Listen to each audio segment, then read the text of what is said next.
Vous écoutez un podcast cinéma du Centre des Arts d'Enghien-les-Bains.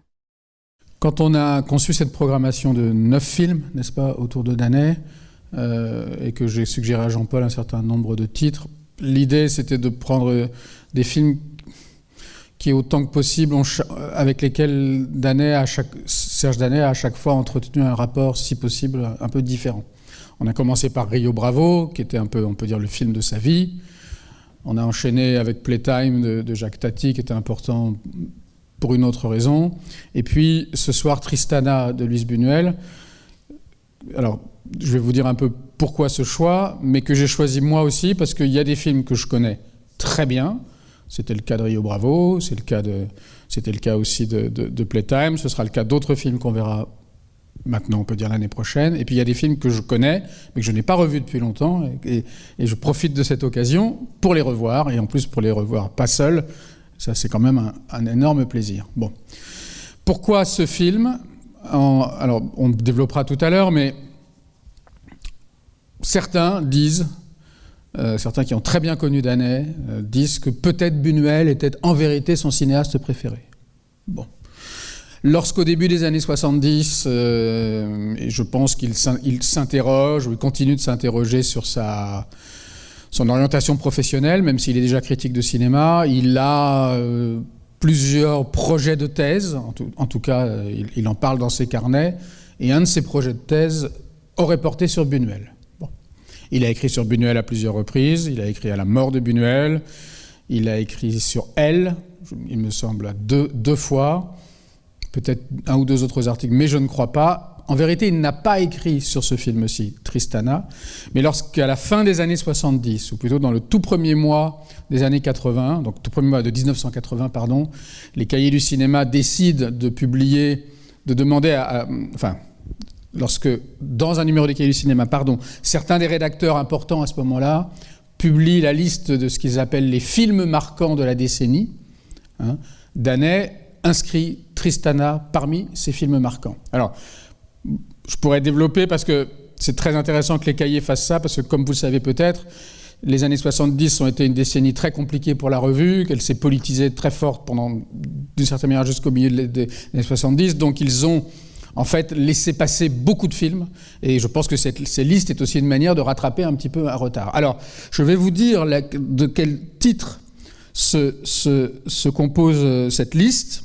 Je ne suis pas sûr que tous aujourd'hui, soient connus, soient également connus. Ce qui est curieux, c'est que Tristana est le premier titre.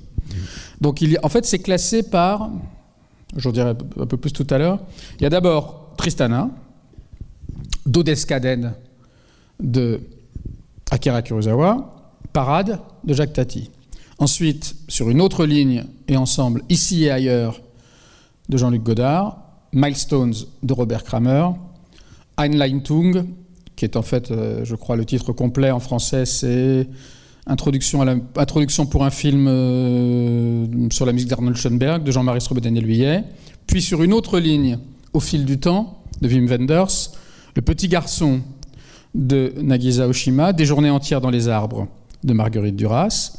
Ensuite sur une ligne, Seul, Salo, le dernier film de Pier Paolo Pasolini, et puis à nouveau sur une ligne, parce que tout ça, comme liste, c'est très construit. Quelle est la hiérarchie exacte ? 6x2, qui est une série d'émissions de Jean-Luc Godard pour la télévision, Hitler, un film d'Allemagne, le film de Sieberberg, excusez-moi, Hans-Jürgen Sieberberg, et La région centrale du Canadien Michael Snow, qui est d'ailleurs dans la liste, est le seul dont, à ce stade, est précisé le nom du cinéaste, parce que je pense que les Cahiers du cinéma parlaient tellement peu, dans leur tradition, on parle tellement peu du cinéma expérimental, que même dans la liste, il faut préciser qui c'est, au cas où le spectateur ne les connaîtrait pas. Je vous dirai un peu plus tard pourquoi, les quelques mots que Danet, parce qu'à la suite de cette liste, il y a un texte qui justifie le choix. Bon. Et dans ce texte qui justifie le choix, il y a quelques mots sur Buñuel. Beaucoup plus tard, parce qu'il y a quelque chose qui est très étroitement lié à la cinéphilie, on peut même dire à l'amour du cinéma au sens large, et dont Danet en particulier avait la passion, c'est les listes. Faire des listes. Les 10 meilleurs films Alors là, ça tombe bien, on ne l'avait pas prémédité, mais ça tombe bien, on est en pleine période de liste. Cadeau de Noël ou liste des 10 meilleurs films de l'année, il est peut-être préférable de ne pas confondre, mais on est en pleine période de liste. Et la liste est quelque chose de très important dans la vie d'un cinéphile. Et Danet a passé sa vie à faire des listes. Liste des films qu'il aimait, mais également liste des pays où il était allé, liste de ses trajets en avion, liste de ses séjours dans tel pays, avec qui, pour combien de temps, avec 1, 2, 3, 4 étoiles, liste des objets qu'il avait perdus en voyage, liste des capitales du monde, liste des îles, liste des écrivains, etc., etc. À la fin de sa vie, sur son ordinateur, il fait un peu, si on peut dire, une liste des listes, puisqu'il décide, par ordre alphabétique, de lister les cinéastes et de donner, alors les cinéastes évidemment qui ont compté pour lui, et de donner à un certain nombre des films de ces cinéastes des lettres, donc une double liste si on peut dire, qui correspondent à l'importance qu'avait tel ou tel film de ce cinéaste pour lui. La lettre A correspond à ce qu'il appelle, je crois qu'il appelle ça le premier lot, le premier et le lot définitif, les films qui auront toujours compté pour lui et qu'il ne remettra jamais en cause.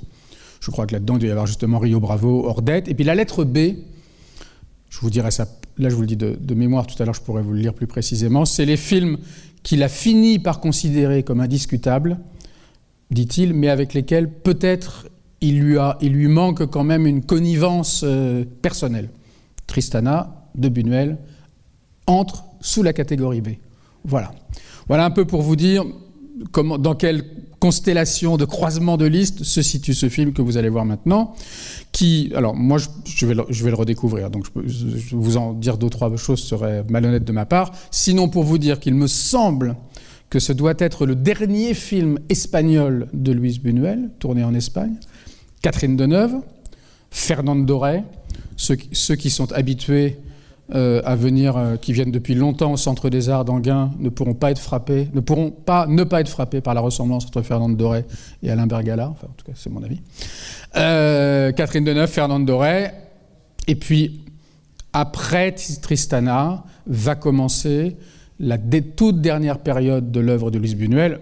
L'œuvre de Buñuel aura connu de très longues périodes, plusieurs périodes, et d'ailleurs lorsque Buñuel meurt à l'automne 1983, et que Serge Danet dans Libération lui rend hommage, ce par quoi il commence, c'est par la carrière de Buñuel, parce qu'il dit que ce type, non seulement a eu une œuvre extraordinaire, mais il a eu aussi une carrière extraordinaire qui lui a permis de faire des films en Espagne, de faire des films au Mexique, de faire des films rebelote en Espagne, et enfin d'avoir une période française composée de titres que nous connaissons tous, Le charme discret de la bourgeoisie, Le fantôme de la liberté, Cet obscur objet du désir, et il me semble que j'en oublie un, ces films qui sont pour nous, je dirais, français tout à fait extraordinaires, parce que voilà un cinéaste qui n'est pas français et qui fait les films les plus français de la Terre, où il fait appel à tous les seconds rôles du cinéma commercial de l'époque, et où on a l'impression que voilà, presque personne n'a aussi bien parlé de la France de ces années-là que Buñuel. Voilà. Donc ce film-là, 1970,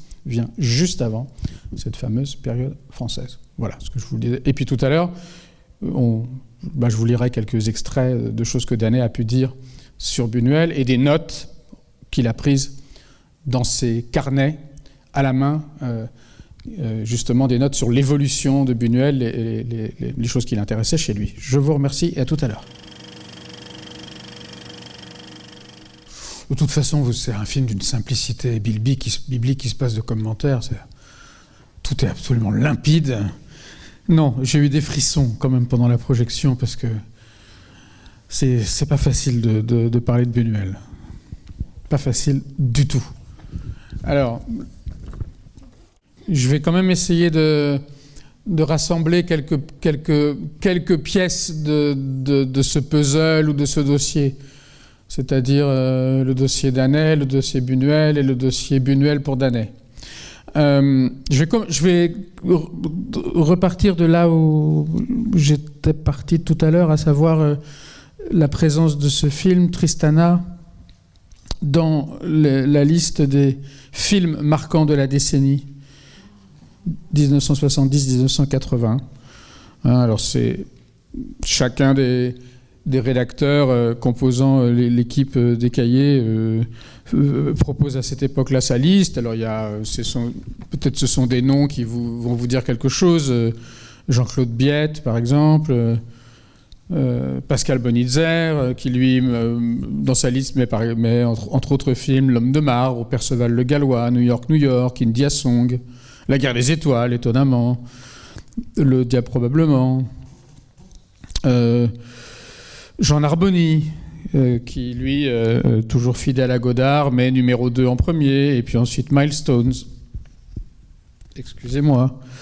Serge Toubiana, Profession reporter, La maman et la putain, numéro 2 encore, Tristana, à nouveau, La marquise d'O, Mean Street, Ça Marcorde, La dernière femme, L'Empire des sens, Louis Korecki, qui était un ami de lycée, un ami très proche de Serge Danet. C'est lui d'ailleurs qui disait que peut-être Buñuel était au fond le cinéaste préféré de Danet, même si ce que dit Korecki est toujours sujet à caution.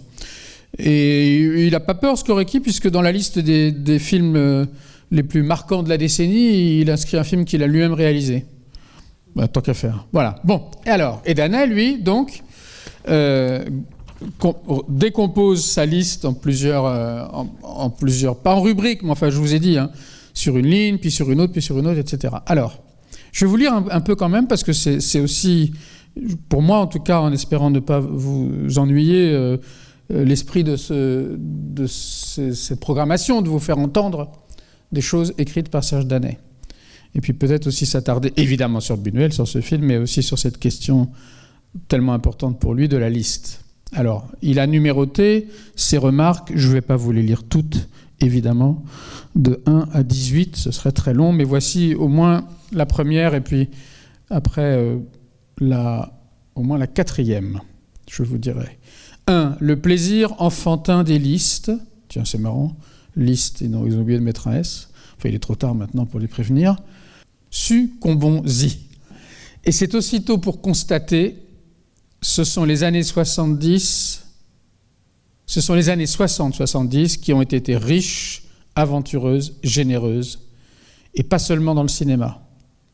Pour 15 films des pauvres 70s, donc la décennie qui à ce moment-là vient de s'écouler, il en faudrait 50 des vibrantes 60s. Le cinéma serait-il devenu moins bon ? On le murmure. Alors pour la petite histoire, je crois que ce premier paragraphe, d'après ce qu'on raconte, a été l'objet d'une dispute entre Serge Danet, qui était alors rédacteur en chef, et celui qui était co-rédacteur en chef avec lui, Serge Toubiana, qui en gros considérait qu'on ne pouvait pas faire une revue de cinéma et dire que le cinéma était devenu moins bon. On ne peut pas dire « acheter mes pommes, elles sont pourries ». Il avait le sens du commerce déjà, lui, à l'époque, ça lui est resté d'ailleurs. Bon, vous comprenez que je ne le porte pas dans mon cœur, le Toubiana, mais je ne suis pas le seul. Bon. Ensuite, il enchaîne, il dit, en numéro 3, il dit 12 films plus 1, encore inclassable, Le Salaud de Pier Paolo Pasolini, 4 fois 3 films, un semblant de logique. Alors, je ne veux pas être trop long, mais alors d'abord, on a célébré, si je puis dire, le cinquantenaire, n'est-ce pas, de la mort de Pasolini il y a assez peu de temps, puisqu'il a été assassiné le 2 novembre 1975. Et ce qui est curieux et qui, pour moi, est très significatif, mais je ne vais pas trop m'y attarder, c'est qu'à la sortie de Salaud, en France, le film sort après la mort de Pasolini, Danet lui consacre un article qui, significativement, s'appelle « Note au singulier sur Salaud ». Donc à ce moment-là, ce n'est pas du tout un film qu'il considère comme extrêmement important.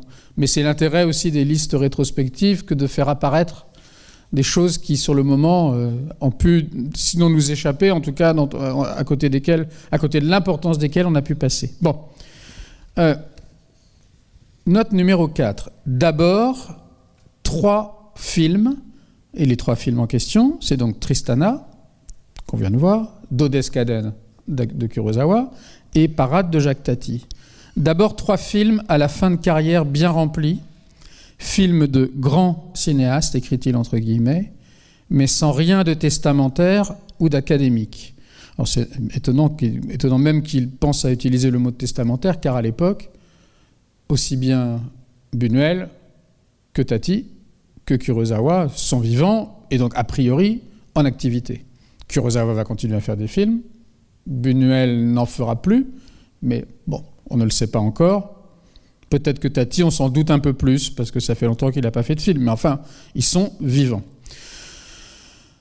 Films de grands cinéastes, mais sans rien de testamentaire ou d'académique. Des films d'hommes libres et qui jouent. Jeu de Buñuel avec la logique du récit, de Kurosawa avec l'enchevêtrement des récits, de Tati avec la dissolution du récit soumis à l'effet vidéo.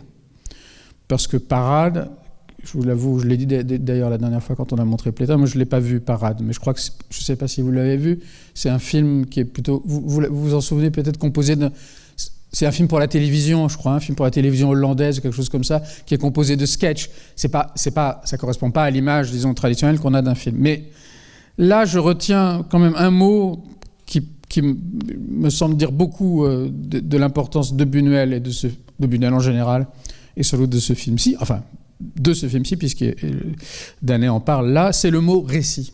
Hein.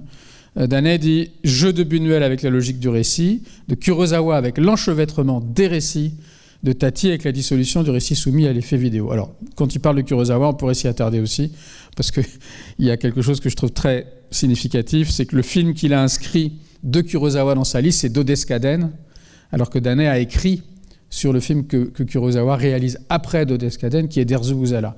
Ah, ça, c'est un grand classique de la critique que j'ai découvert, moi, dès que je suis arrivé au Cahier du cinéma, et que quelqu'un avait théorisé sous le nom de...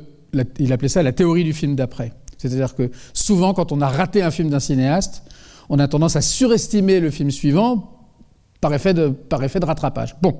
Mais là, il emploie un mot qui est très important, surtout à ce moment-là dans son parcours, qui est celui de récit. Parce qu'on est en 80...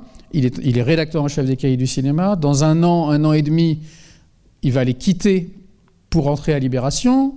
Au moment où lance ce qu'on a appelé le Libé 2, Libération s'arrête en février 81. Il y a des grèves. Enfin, c'est compliqué parce que Libération, de même parce qu'il y a un vrai parallélisme entre les deux, de même que Mitterrand est en train d'arriver au pouvoir, le Libération des premières années, qui était un journal un peu comment dire, d'intervention, d'agite-prop, une sorte de journal un peu fou, est en train quand même de se normaliser. Il fait pas tout à fait encore, hein.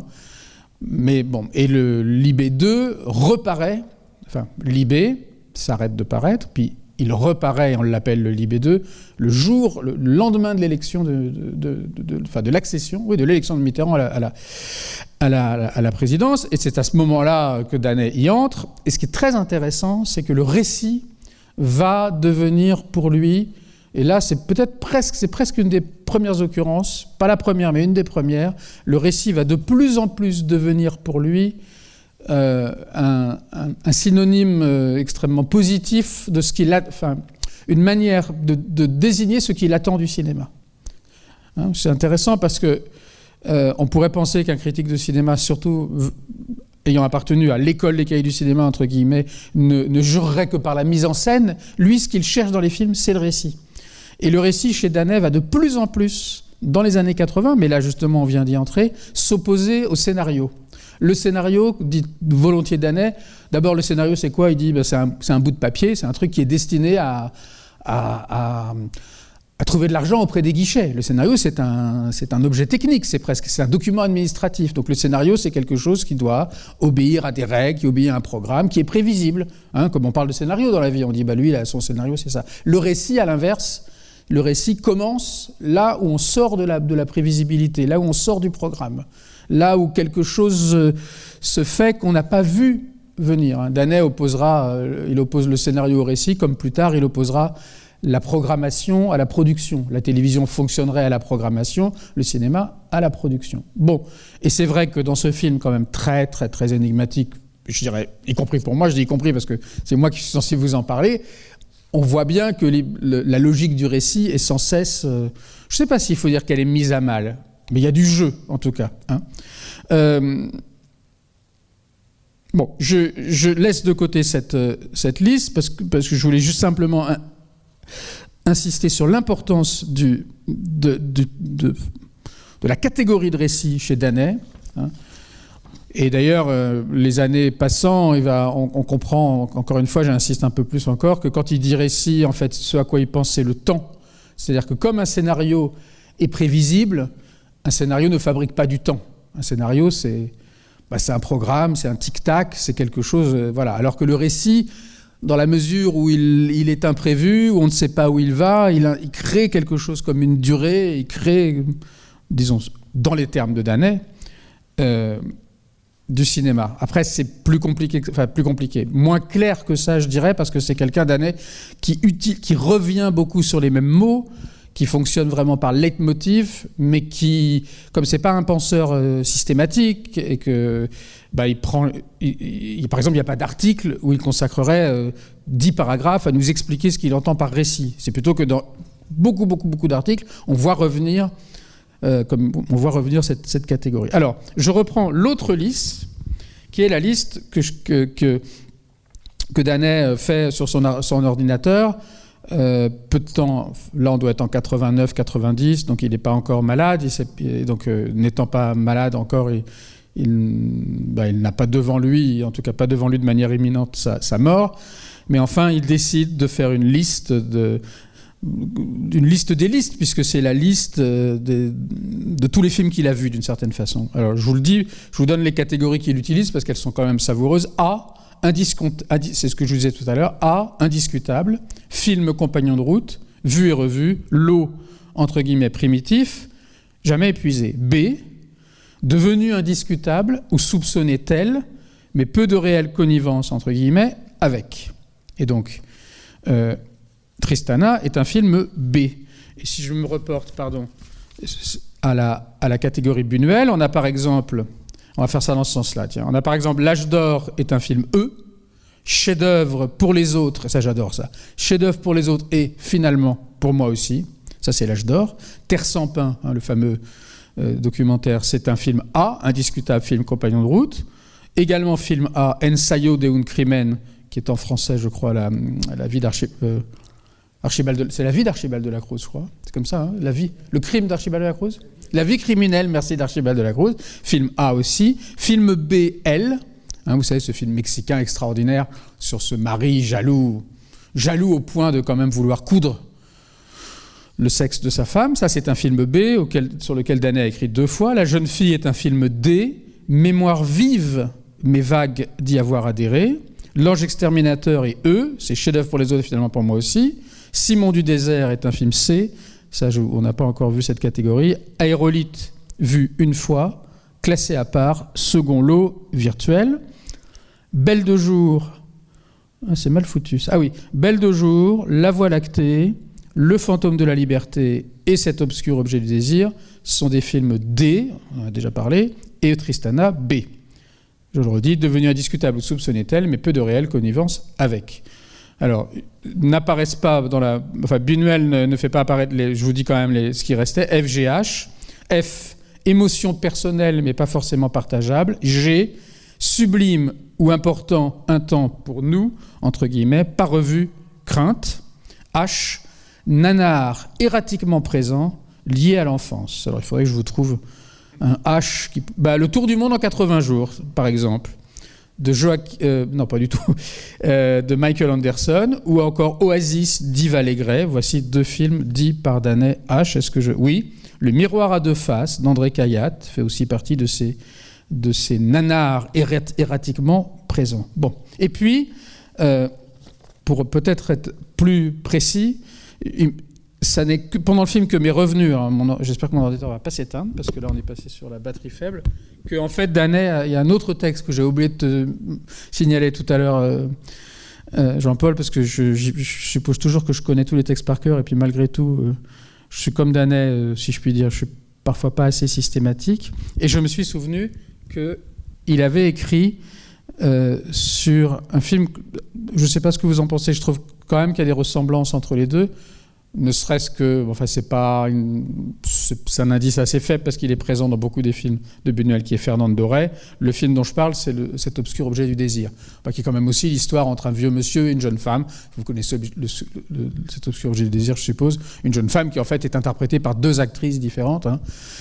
D'un côté, c'est Angela Molina, et de l'autre côté, c'est Carole Bouquet, hein, celle qui défend aujourd'hui Nicolas Sarkozy. Pour que je vous dise ça, pour que vous voyez qui c'est. Bon, bref. Alors, et c'est un texte, déjà le titre me paraît très significatif.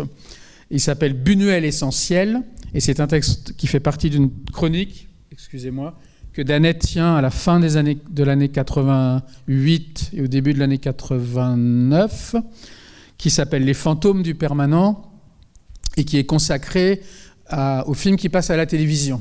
Je ne sais pas si je vous en ai déjà touché un mot, je ne suis pas sûr. Alors, bon, dans son parcours, c'est très intéressant parce que l'année d'avant, il a écrit vraiment sur la télévision de façon directe, sur la rentrée télévisuelle, sur la rentrée du PAF, le paysage audiovisuel français. En plus, en 87, c'était très intéressant parce que c'était les débuts de la 5. Enfin voilà, il y avait tout à coup une excitation devant l'actualité de la télé qui n'existe plus aujourd'hui, en tout cas pas du tout de la même manière. Bon. Et d'ailleurs, certains pensent même que cette expression très connue de PAF, cet acronyme PAF, c'est Serge Danet qui l'a inventé. J'aimerais bien pouvoir le vérifier, mais bon, en tout cas, je sais qu'il l'emploie beaucoup. Et puis, bon, son rapport à la télévision va beaucoup évoluer parce qu'il s'y intéresse beaucoup, et puis de plus en plus, il va quand même comprendre que, en gros, ça ne lui plaît pas, bon, pour dire les choses rapidement. Et ça, c'est déjà une deuxième étape. C'est déjà un moment où il dit, OK, je continue à m'intéresser à la télévision, mais en la rattachant au cinéma. Donc, il se pose la question de ce que devient un film lorsqu'il passe à la télé. Avec quelques idées fortes, par exemple, qui est qu'il ne faut pas être puriste et qu'il ne faut pas considérer qu'un film, par exemple, qu'un film à grand spectacle ne passera pas à la télé. Il dit il y a des films qui gagnent, il y a des films qui perdent. Hein, et puis ça lui permet aussi de faire quelque chose à quoi moi je suis sensible. Ça lui permet assez souvent, par exemple, d'ironiser sur les amoureux de l'âge d'or de la cinéphilie qui prétendent avoir vu les plus grands films dans des conditions extraordinaires que la télévision serait incapable de reproduire, alors que Danet, qui y était, dit il faut arrêter, on était à la Cinémathèque, on voyait un film de Buster Keaton dans une copie dégueulasse avec des intertitres en suédois et on trouvait ça sublime. Donc arrêtons de croire que nous avons eu accès à la chose elle-même et que la télévision ne donnerait que des ersatz. Bon, et donc entre autres films, il écrit sur beaucoup de films.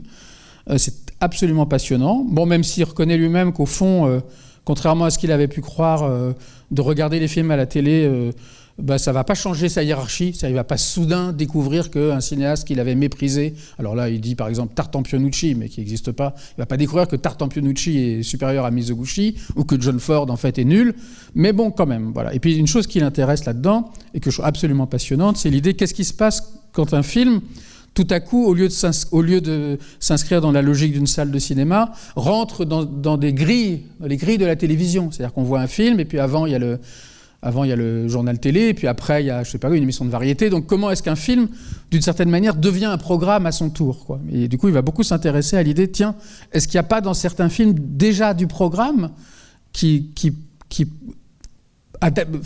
ferait de ces films, les rendrait d'autant plus adaptables à leur passage à la télévision, tandis que d'autres, au contraire, résistent. Bon, alors, il me semble, plusieurs passages de ce texte, que je n'ai relu qu'en diagonale, mais enfin que je connais un peu, qui me semble, bien qu'il s'agisse donc du dernier film de Buñuel, Cet obscur objet du désir, qui sans doute valent aussi pour celui qu'on a vu là. Buñuel essentiel, c'est donc le titre. Les films de Buñuel ressemblent à Buñuel, qui ne ressemble à rien.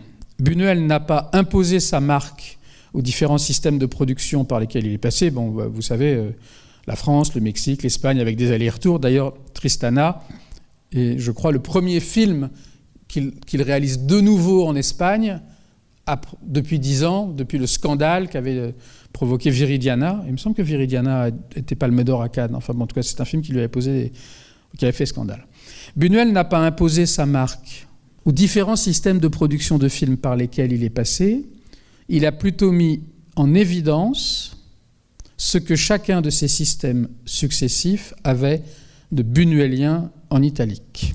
Ce qui est buñuélien, bien sûr, c'est que la ronde obscure des objets n'épuise ni n'entame le désir et qu'il existe une dissymétrie fondamentale entre le désir de l'homme et celui de la femme. Le premier est un pantin et la seconde est double.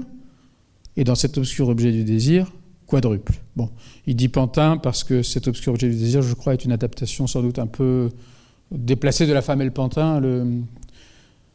C'est Pierre-Louis, c'est ça, hein? Merci monsieur.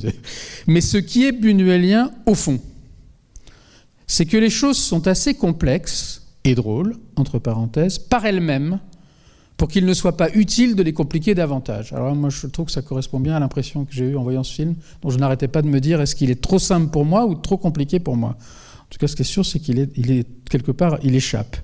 Quelles que soient les données de départ, Buñuel les réduit à l'os de leur logique interne. Alors c'est intéressant parce qu'on retrouve ce mot de logique qui était présent tout à l'heure quand il dit Buñuel joue avec la logique du récit, et ce mot logique, c'est un autre des leitmotifs moins important que récit, mais enfin, c'est un mot qu'on retrouve beaucoup chez Danet. C'est pourquoi les films de sa dernière période sont à ce point énigmatiques. Bon, là, je pense que la dernière période, en fait, elle n'est pas tout à fait commencée pour nous, là, mais enfin bon, c'est bien du cinéma français bourgeois moyen qu'il s'agit, bon, de la radiographie ironique et sans oripeau.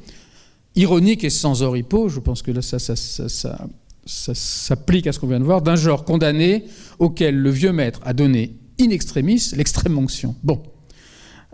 Comme tous les films où n'existe que la suite logique, encore une fois, des situations, cet obscur objet du désir, mais je pense qu'on peut substituer ici Tristana, passe très bien à la télévision. Rien ne distrait de l'essentiel, puisqu'il ne reste que l'essentiel.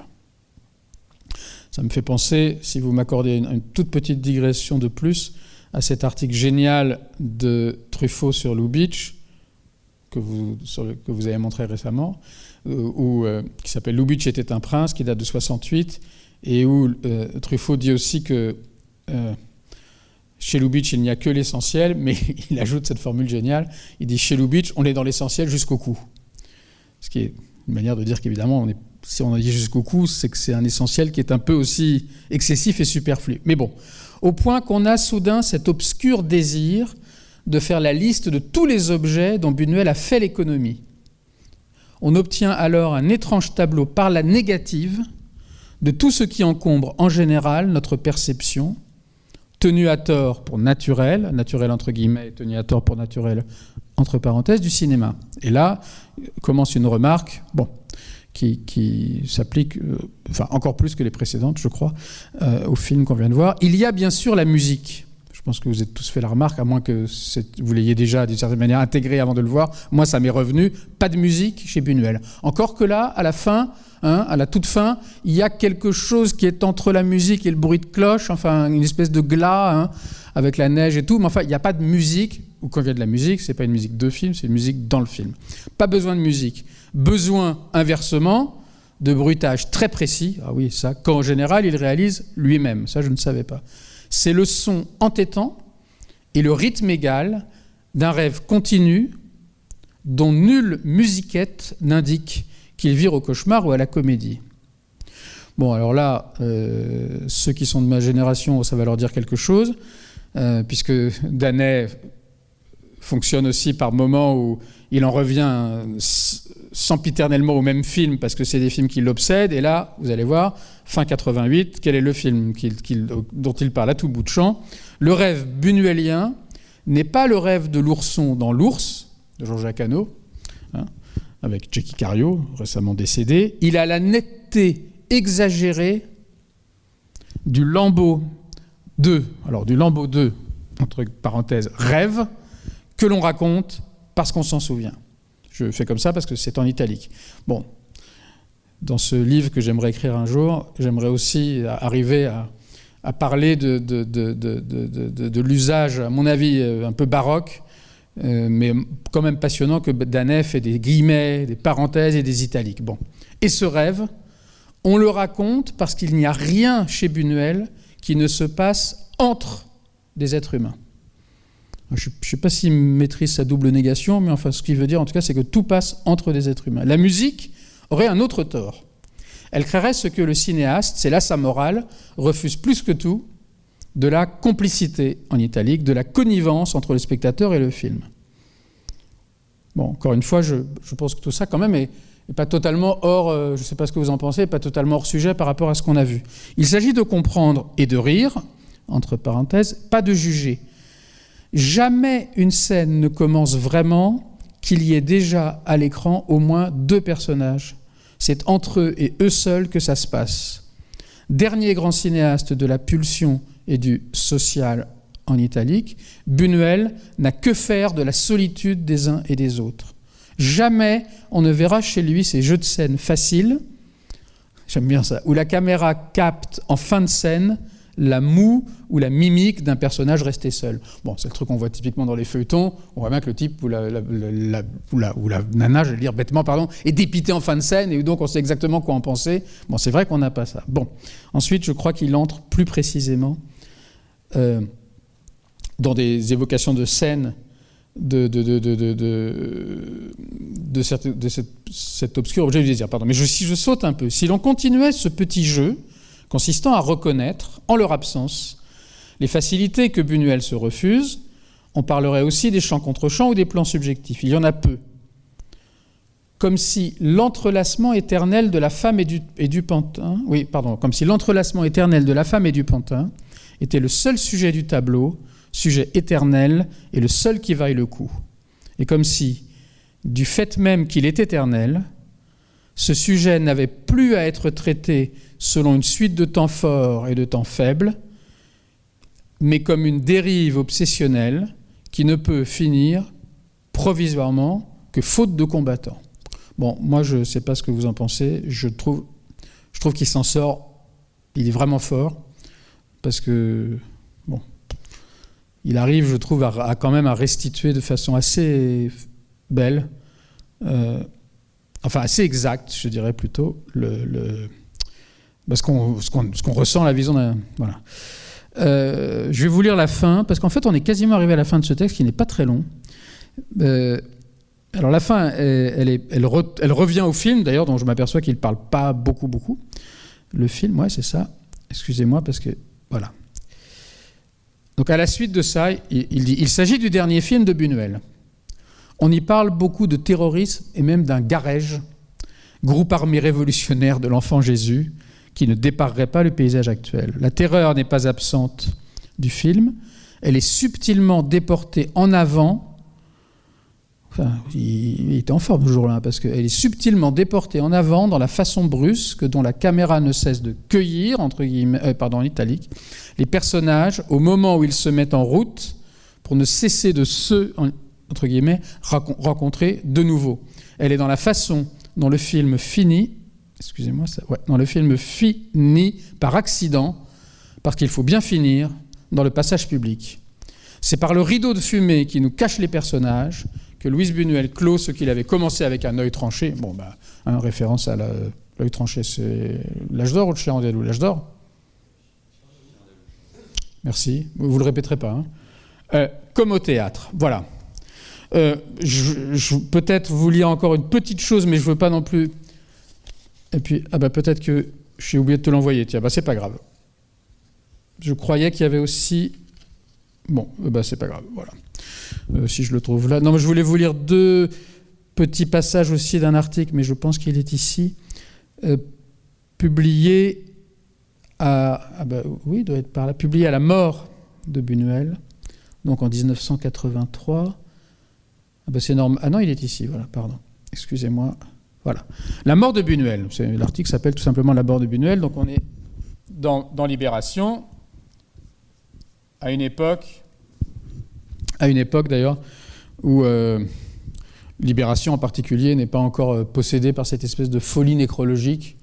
Ça commencera d'ailleurs, je crois que c'est ce qu'on dit, ça commencera avec la mort d'Orson Welles. Donc il y a 40 ans, en fait, puisque c'était octobre 85. C'est avec la mort d'Orson Welles que Libé, tout à coup, sort 15 pages sur Welles, qui sont totalement géniales, et qui sont des pages voulues par Serge July. Et d'après la légende, c'est à la suite de ça que Julie a été surnommée Citizen Julie. Cette capacité tout à coup de dire « Ok, il y a Welles qui est mort, on met le paquet là ». Et depuis, ils n'ont pas cessé. Et je dirais que s'il y a un domaine où Libé est resté bon, c'est la nécro. Moi, les nécros, ça ne m'intéresse pas du tout. Mais ils sont quand même forts. Alors, la mort de Buñuel. D'abord, les chiffres ronds. Buñuel est né en 1900, peu de temps après le cinéma et la psychanalyse, en même temps que le siècle. Il a 30 ans lorsqu'il frappe tout le monde de stupeur, l'âge d'or.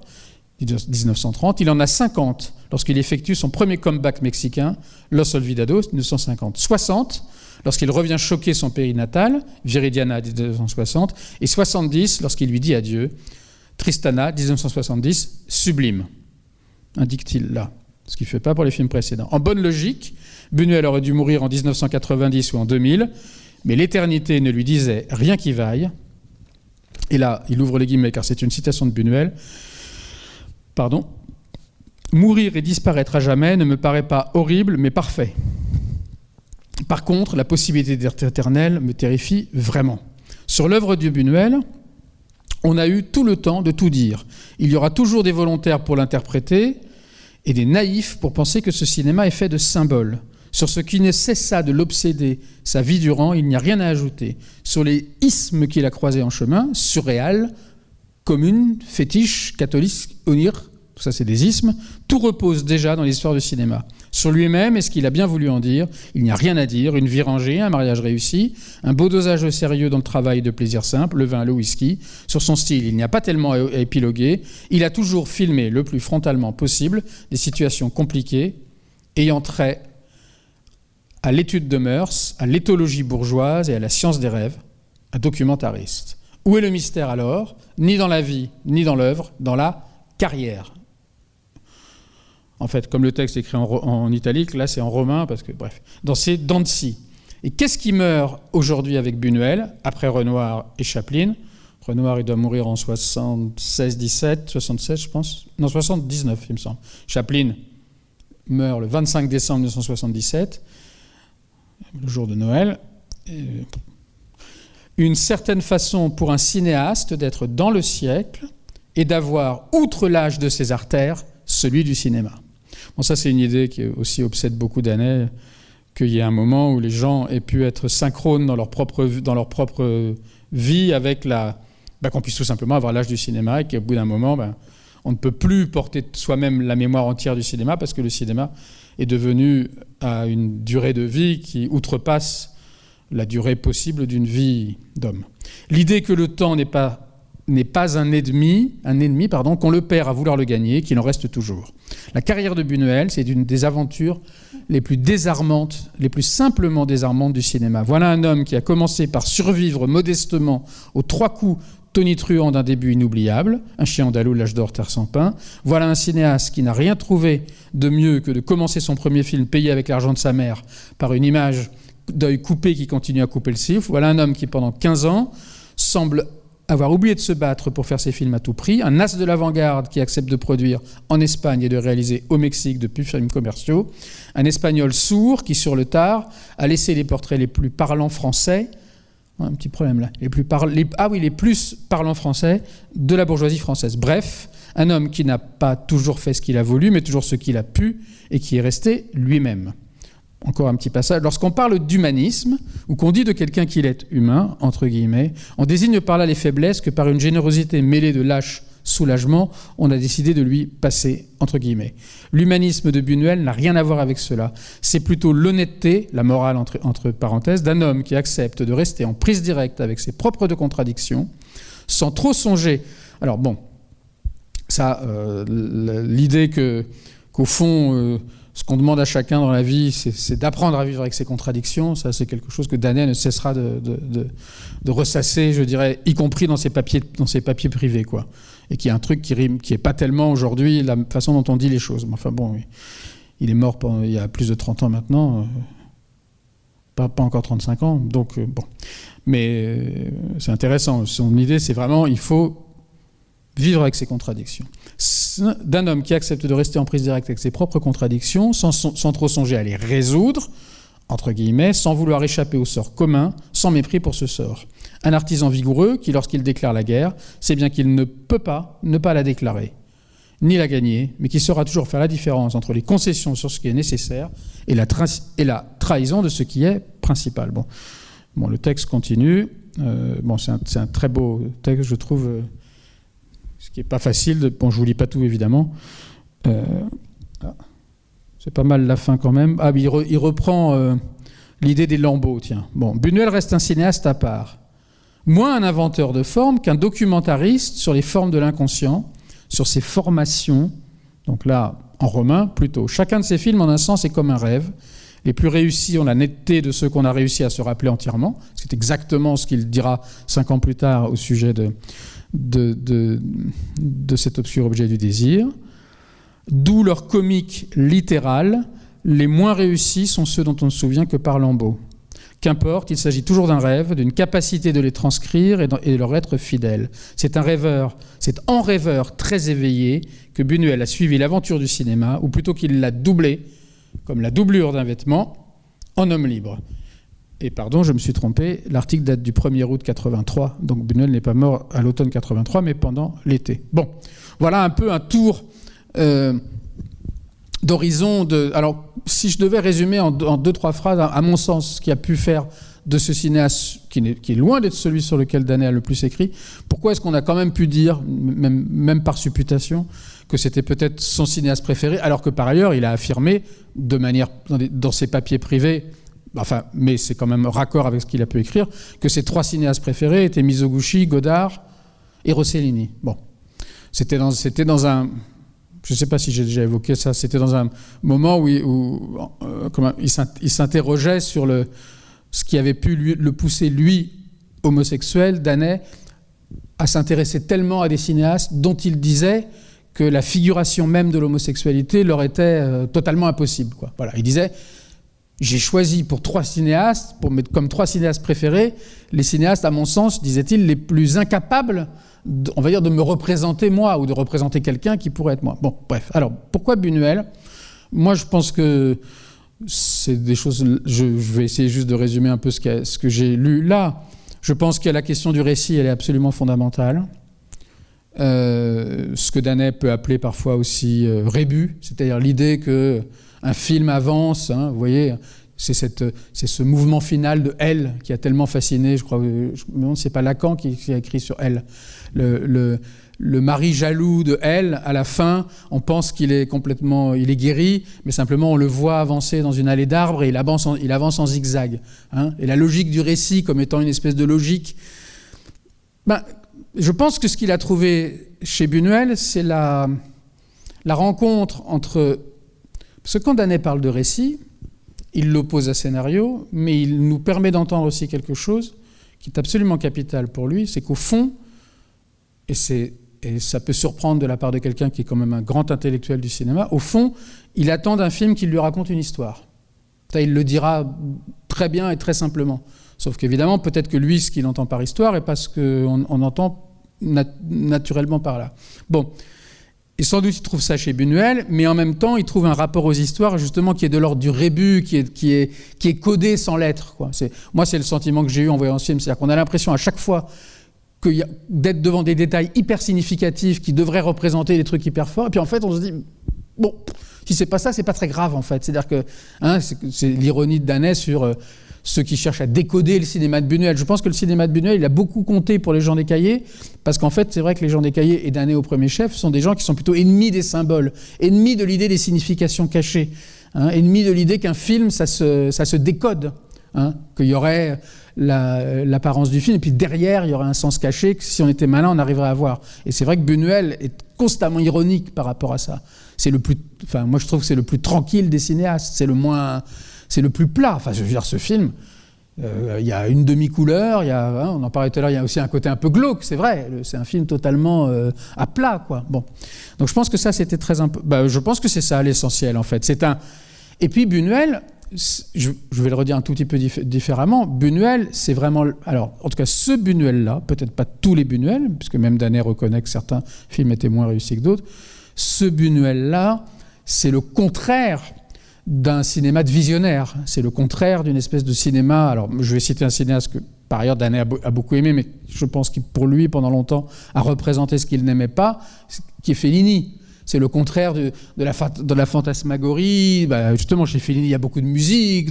C'est le contraire de ce qui se donne de plein pied comme étant la vision de quelqu'un. Hein. C'est un film qui se présente avec l'apparence de l'objectivité. Et je pense que cette neutralité-là, cette absence d'esbrouf dans la mise en scène, qui va, entre autres choses, avec l'absence de musique, ce côté, oui, très...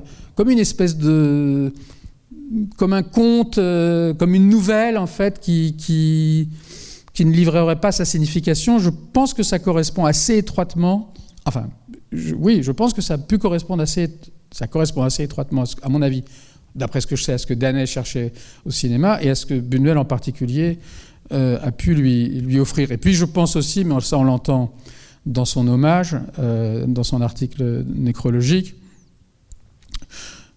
je pense que Buñuel, je pense que c'est un personnage extrêmement fascinant, en fait.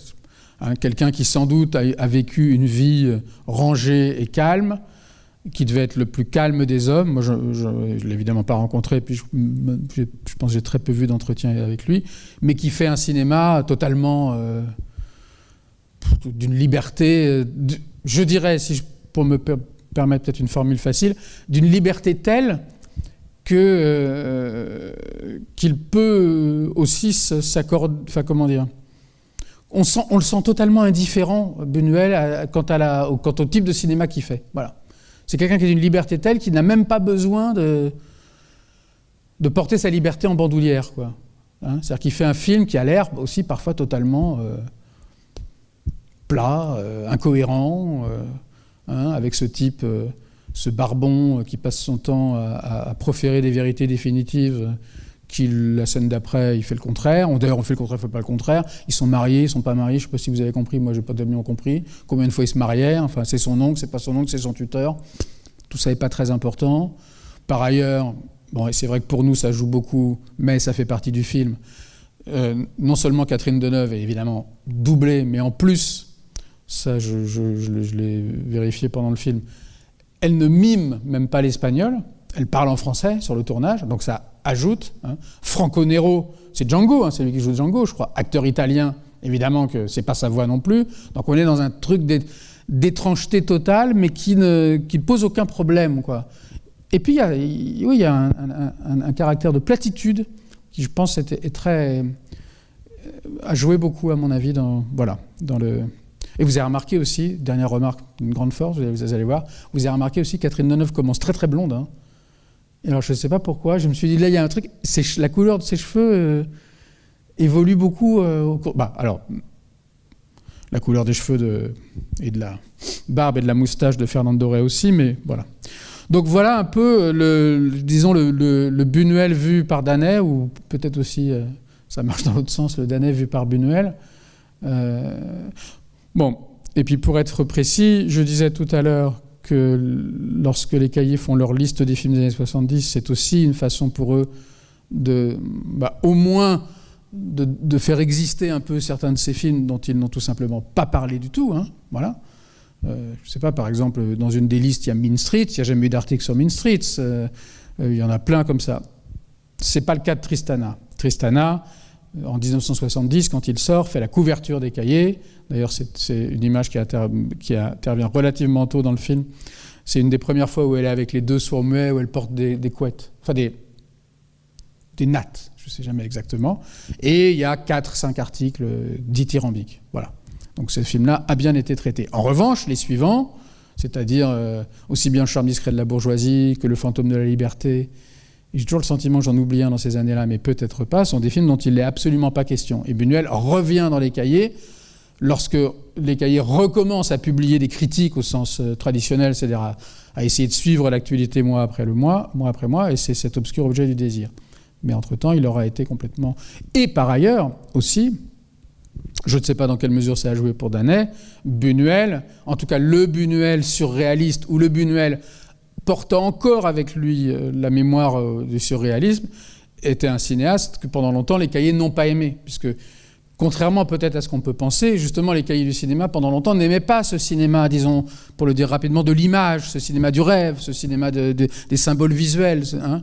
Ils n'aimaient pas ça du tout en fait. Et il y a eu une sorte de conversion à Buñuel, je crois qu'il s'est fait avec le journal d'une femme de chambre, de l'adaptation de Mirbeau, donc au début des années 60, mais pendant longtemps, c'était à l'exception de Bazin qui avait écrit sur Los Olvidados, mais justement parce que pour lui, Los Olvidados c'était une sorte d'équivalent mexicain, ce qui est tout à fait juste, du néoréalisme italien, mais pendant longtemps, cet auteur, un peu comme Ford ou quelques autres, peut-être que j'oublie, ne faisait pas du tout partie du canon des cahiers. Voilà. Pour cette raison qu'il était trop artiste. Hein. puisque comme on sait, les cinéastes que les cahiers défendaient, c'était les cinéastes qui étaient dans le système et qui arrivaient un petit peu à faire leur bonhomme de chemin dans le système, mais qui n'étaient pas des artistes déclarés, quoi. Voilà. Bon, j'ai beaucoup parlé. J'espère avoir éclairé quelques... Bon. Alors sur le film lui-même, sur le film lui-même, je pense qu'on en a dit 2-3 choses grâce à Danet, mais c'est un film, je trouve, très... T'es un peu comme le jeune muet, là, qui fait toujours comme ça. En fait. Il m'a fait penser. Merci de la comparaison. Oui, non, mais... Ouais. Je pense qu'effectivement, là, c'est très... Ces gestes, là... Non, mais j'aime bien le personnage, blague à part. Non, mais moi aussi. Non, mais je comprends bien. Je le trouve assez facile. Il me fait penser à Harpo aussi, un peu. Ouais, ce rôle qu'il a un peu tout le temps. Et il y a cette scène fascinante où il essaie de rencontrer Tristana dans sa chambre vers la fin. Et puis où elle va sur le balcon et elle montre... Et lui, en fait, a l'air terrifié, il recule. Enfin, il y a quelque chose d'assez saisissant. Ouais, absolument. Fois, il recule. Oui, c'est vrai. Il recule et je me suis demandé justement, parce que c'est un des rares moments, disons... c'est un moment qui se distingue des autres, évidemment. Et alors... voyant ce moment où il n'y a pas d'ambiguïté en tout cas sur le fait qu'elle ouvre très grand son peignoir, mais je me suis demandé comment dire, quand on le voit lui effectivement un peu effaré, peut-être même un peu terrifié, moi j'ai trouvé que ça fonctionnait, donc je me suis dit comment est-ce que Buñuel arrive, qu'est-ce qu'il a construit pendant tout le film pour que, quelque part, nous partagions cette vision alors qu'on ne voit rien, et que par ailleurs c'est Catherine Deneuve, donc on se doute bien que ce qu'elle donne à voir n'est pas objectivement répugnant, le mot est trop fort. Et c'est marrant parce que ça me fait aussi penser à ce qu'il fait à la fin, et je me demande si... d'autres films l'ont fait, c'est vrai, mais peut-être depuis, qui est de cette espèce où il remonte le cours du film jusqu'à revenir au premier plan. Au premier plan du film, au début du film. Bon, moi, ça m'a semblé logique parce que c'est une manière... comme j'aurais du mal, et puis je pensais pas du tout être le seul, là j'en plaisante, mais je pense que le film est fait comme ça, comme j'aurais du mal à dire exactement ce que raconte le film, le fait qu'à la fin il se rembobine et que d'une certaine façon il s'achève, il repart par le début comme s'il nous disait « il s'est rien passé », je trouvais que pour moi c'est cohérent par rapport... comme je sais pas le fait que le film puisse fonctionner un peu dans les deux sens, ça m'a... Voilà, mais c'est vrai, hein, je pense que c'est ce qu'il dit très bien, c'est qu'on a on a un ensemble de petites choses, quoi, et qui, au bout d'un moment, quand même construisent, je sais pas quoi, une espèce de patchwork qui fait que notamment ce plan, moi je trouve, fonctionne extrêmement bien. Le truc où elle ouvre, alors même qu'évidemment on ne voit pas, c'est ça que je voulais dire. Oui, mais lui, en fait, il recule, on a l'impression qu'il est presque effrayé, c'est très bizarre. Et en même temps, il y a aussi peut-être peut-être qu'il a jamais vu peut-être une poitrine, je me demande. Donc il y a peut-être cette espèce d'ébahissement aussi, cette façon de reculer, c'est assez indécidable en fait, je trouve. Mais de toute façon, sur la question du désir, ou quelque chose qui va un peu vers la mort, quoi. Ça, c'est quelque chose, c'est évident, quoi. Mais c'est pour ça que cette manière de rembobiner à la fin, je trouve ça assez émouvant parce que c'est quand même une trajectoire de vie qui est assez affreuse, quoi. Ce qui lui arrive à Tristana, en fait. Elle finit en fait avec un rapport complètement morbide, en fait, à ça. Je sais pas. Non, pardon, je cherchais, parce qu'il me semblait que j'avais oublié dans le commentaire d'Élise quelque chose qui... Non, mais je ne sais pas où j'ai vu qu'à un moment il dit que ce qui l'avait intéressé dans Tristana, c'est que chaque scène était faite de telle façon qu'il arrivait quelque chose qui lui faisait prendre une direction inattendue, mais c'est le coup de quand elles choisissent les rues, par exemple. Oui, exactement. Toutes les histoires de choix. Le choix, elle, effectivement. Oui, puis elle dit quelle rue tu préfères, l'autre dit j'en préfère aucune. Et puis finalement, j'aurais préféré celle-là. Oui, absolument. Oui. Mais c'est à l'occasion c'est là, dans le commentaire de cette liste, que Danet pose quelque chose de très... qui est important, à mon avis, qui marque sinon une rupture, en tout cas un changement, bon, voilà, qui marque quelque chose. Il dit, c'est le point numéro 15, parce que notre prochaine séance, c'est Annie Hall. Ah non, Annie Hall, c'est plus tard. La prochaine séance, c'est L'Homme de marbre. L'Homme de marbre, oui. Bon, alors j'anticipe, pardon. Bon, L'Homme de marbre, c'est une autre histoire. Je dis un petit mot comme ça rapidement. L'Homme de marbre, c'est une autre histoire, le film de Vajda, parce que c'est un film c'est un cas aussi, c'est un cas de figure critique qui se présente aussi souvent, en tout cas au Cahier. C'est-à-dire, c'est un film sur lequel Danet a écrit un article plutôt circonspect. Mais enfin, c'est quand même lui qui a écrit, donc ça veut dire que ça l'intéressait. Et c'est un film sur lequel il ne va cesser de revenir ensuite. Le film date de 1977, jusqu'à la fin de sa vie. C'est-à-dire qu'il ne va pas cesser. En vérité, non pas tellement pour dire que le film est génial, mais pour dire que pour lui, il est un point de référence. Si ma mémoire est bonne, il considère que c'est peut-être la dernière fois, puisque c'est un film c'est un film polonais. Il dit que c'est la dernière fois qu'il y a une vraie rencontre entre le cinéma et l'histoire, voilà, qui est une de ses obsessions. Et que donc ensuite tous les films qui vont venir après, d'une certaine manière, seront pour lui, en tout cas sur cette question-là, des films post-Homme de marbre. Et là, le dossier Homme de marbre est considérable parce qu'il va servir de repère à un nombre incalculable de films sur cette question-là de cinéma et histoire. Mais là, il dit, et Annie Hall sera en février, je crois, hein, si je ne m'abuse. Oui, c'est ça. Ouais. Là, il dit fin des années 70.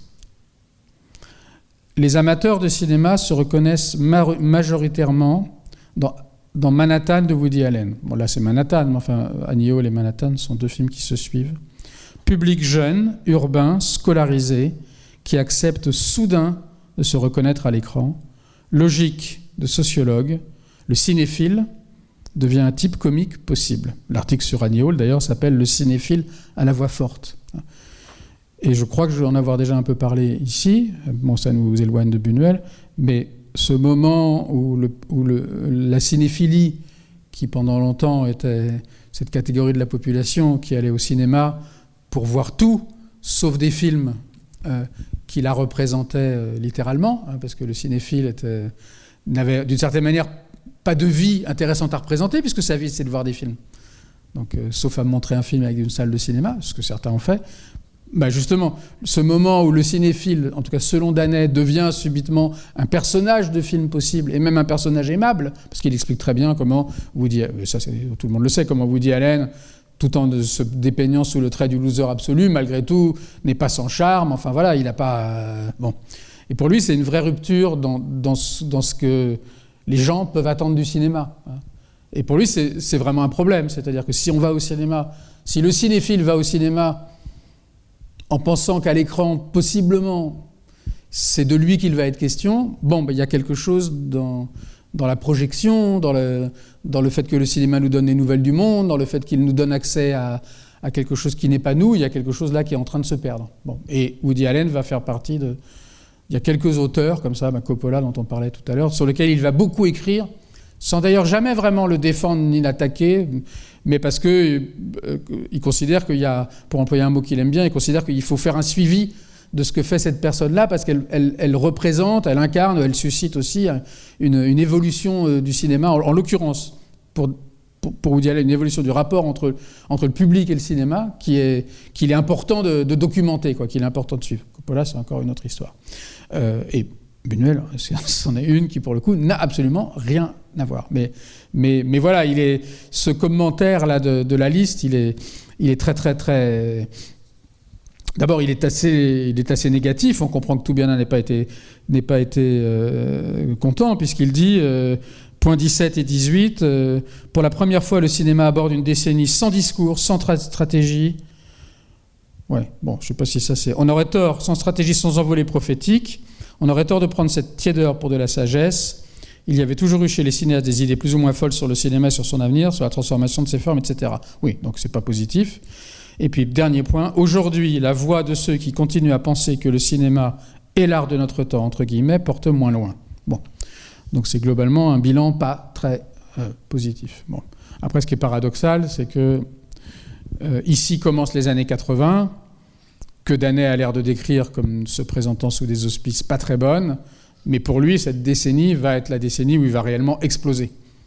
Voilà, où il va écrire énormément et acquérir une notoriété qu'il n'avait absolument pas jusque-là, et où il va accompagner, en tout cas faire partie de cette espèce d'âge d'or bis de Libération, jusque, disons, 87-88, où les choses se compliquent un peu. Donc c'est assez étonnant, parce que c'est au moment où lui estime que le cinéma est en train de se mettre en retrait, enfin, où il estime que le cinéma est en retrait, c'est le moment où lui, au contraire, se porte au premier plan. Alors certes, il se porte au premier plan, peut-être aussi comme celui qui, justement, rend disponible la mémoire de quelque chose qui est en train de se retirer, mais malgré tout, il y a quelque chose là d'un peu paradoxal. Voilà. Merci. Ouais, moi, j'ai deux remarques à faire.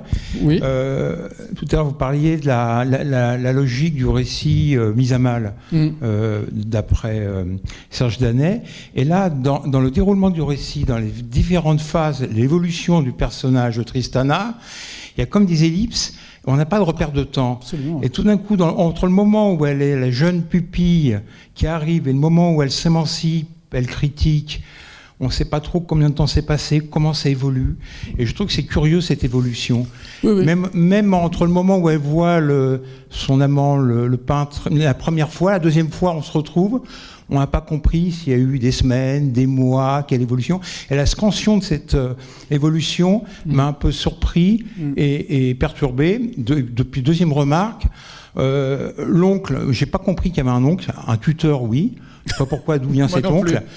Et donc, mais comme je l'ai entendu tout à l'heure, je m'étonne. Mais il n'y a pas que le mari, il y a aussi le père. Il se présente comme un père et un mari à la fois. Ouais. Alors, ce couple, père et mari, m'a surpris. Comment l'interpréter dans l'esprit de Buñuel, parce que là on est dans l'inceste ni plus ni moins, et puis on pense à Arnolphe et à Agnès de l'école des femmes de Molière. Donc voilà deux surprises sur le déroulement du récit, et puis sur cette symbolique, si symbolique il y a du couple, père et mari à la fois. Voilà. Alors moi je partage absolument votre surprise, je l'ai ressenti aussi, et d'ailleurs comme je suis sorti tout à l'heure pour aller retrouver ce texte que j'avais oublié, j'en ai profité, si je puis dire, parce que je savais que j'allais rater un peu un bout de film, et que quand même le film raconte beaucoup de choses. J'en ai profité pour regarder la fiche Wikipédia, pour être sûr qu'au moins, que quand je rentrais, j'allais... Alors, figurez-vous que, d'après la fiche Wikipédia, lorsqu'on la découvre malade, il est censé s'être écoulé 2 ans. Ça, bon, bah alors moi je l'ai pas vu. Ça, j'ai pas vu parce que je suis sorti. Par ailleurs, il est en effet question d'un oncle. Alors, le film est une adaptation d'un roman d'un auteur que je ne connais pas, mais il y a semble-t-il, des modifications, quelques modifications, notamment autour du personnage de l'oncle. Moi, je saurais pas vous dire qui est l'oncle. Dans le film, il ne touche pas d'héritage. Enfin, dans le roman, pardon, il ne touche pas d'héritage, Don Lopé. Alors. Je n'ai pas de réponse pour si je puis dire, annuler ou corriger votre surprise. Il y a quand même des répliques incroyables quand elle dit au peintre « Je ne suis pas mariée avec mon mari, je suis mariée avec mon père ». Bon, alors, bon, voilà. Je pense que là, il y a une... alors, comment je l'interprète je l'interprète pas, mais je pense qu'en effet, il y a une... au sein d'une économie narrative qui est quand même précisément très économe, un peu de personnages et pas de grandes péripéties, les choses se déplacent en permanence. Je pense à un détail, ou en tout cas elles ne sont jamais à la place où on pense qu'elles sont, et même à la place où on dit qu'elles sont.